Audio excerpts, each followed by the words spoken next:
पिछले साल पुष्पा फिल्म से प्रेरित मैं उठेगा नहीं मीम काफी पॉपुलर हुआ था। ऐसे में और भी कई मीम्स थे। पिछला साल जोमेटो के लिए काफी मुश्किल था। शुक्र है कि 2023 की शुरुआत बेहतर तरीके से हुई है। दिसंबर तिमाही के आंकड़े बाजार की उम्मीदों से बेहतर रहे और ये मुनाफे की ओर बढ़ने की कंपनी की मंशा को दिखाते हैं। जोमेटो से निवेशकों की मुख्य रूप से दो मांगे हैं। पहला कि वह मुनाफा बनाना शुरू करे और दूसरा कि वो अपनी ग्रोथ को निवेशकों की उम्मीदों के मुताबिक बरकरार रखे। अब ये देखना होगा कि कंपनी इन दोनों मांगों को पूरा करने के लिए अपने बिजनेस को कितनी तेजी से बदलती है।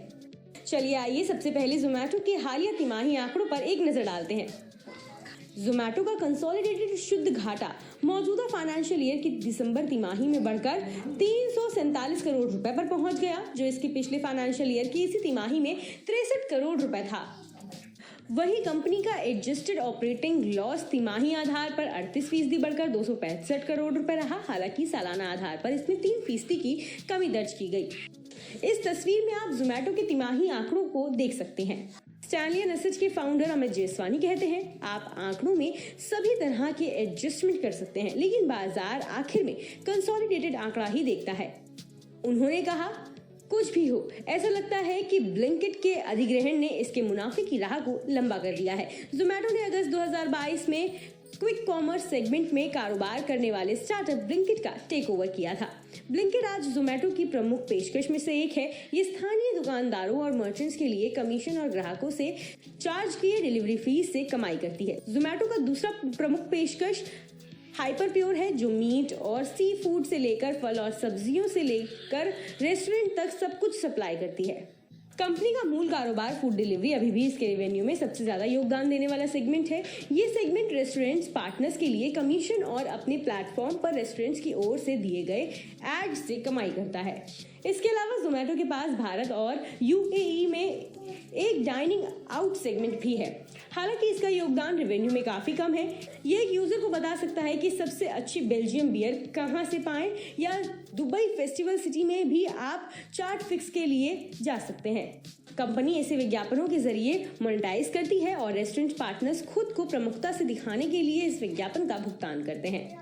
क्विक कॉमर्स कारोबार के आगे कमजोर पड़ने की उम्मीद है। हालांकि मैनेजमेंट को इसके अलावा बाकी सेगमेंट में, खास तौर से फूड डिलीवरी सेगमेंट में फाइनेंशियल ईयर 2024 की दूसरी तिमाही तक एडजस्टेड एबिटेडा के स्तर पर ब्रेक इवन पर पहुंचने की उम्मीद है।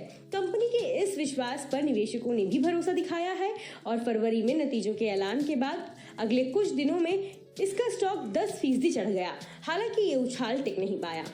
कारोबारी चिंताओं के अलावा इसके प्री आईपीओ निवेशकों की ओर से की गई बड़ी बिकवाली ने स्टॉक को दबाव में रखा हुआ है। इन्फो एज, एंटफिन, अलीपे और उबर कंपनी के कुछ शुरुआती निवेशकों में शामिल है। वहीं आईपीओ से पहले Tiger Global, Fidelity, BlackRock, JP Morgan ने बतौर एंकर निवेशक इसमें पैसा लगाया था। जुलाई 2022 में लॉक इन पीरियड खत्म होने के बाद मूर स्ट्रेटेजिक वेंचर्स और उबर जैसे निवेशक कंपनी से पूरी तरह से बाहर निकल गए। वहीं सिक्वोया, टाइगर ग्लोबल और अलीपे ने कंपनी में अपनी हिस्सेदारी कम की। जोमेटो के शेयर अपने आईपीओ प्राइस से अभी भी 35% नीचे कारोबार कर रहे हैं और इस पर हर कदम पर बिकवाली का दबाव होने की संभावना है। जोमेटो के कारोबार पर वापस आते हैं। जोमेटो ने खुद के लिए जो लक्ष्य रखा है, कंपनी उसी राह पर आगे बढ़ रही है, लेकिन मुनाफे में आने का इरादा रखना एक बात है और वहां पहुंचना बिल्कुल दूसरी बात है। खुराना कहते हैं, आप अगली 4 तिमाहियों से आगे की सोचकर इन शेयरों के बारे में कोई राय या मूल्यांकन नहीं बना सकते, क्योंकि बाजार में चीजें तेजी से बदलती रहती हैं। यहाँ तक कि 4 तिमाही तक की राय बनाना भी एक बड़ा सवाल है। हालांकि इसके स्टॉक वैल्यूएशन से ऐसे संकेत नहीं मिलते हैं। लिस्टिंग के बाद से शेयरों में भारी गिरावट के बावजूद इसका मार्केट कैपिटलाइजेशन अभी भी 43,000 करोड़ रुपए है। इसका मतलब है कि बाजार फ्यूचर में किसी भी पॉइंट पर इसके मुनाफे में आने पर भरोसा कर रहा है। हालांकि अभी भी समस्या ये है कि कोई कमाई नहीं होने के कारण जोमेटो अभी भी पीई रेशियो सहित कई पारंपरिक निवेश पैमानों पर मूल्यांकन किए जाने से बहुत दूर है।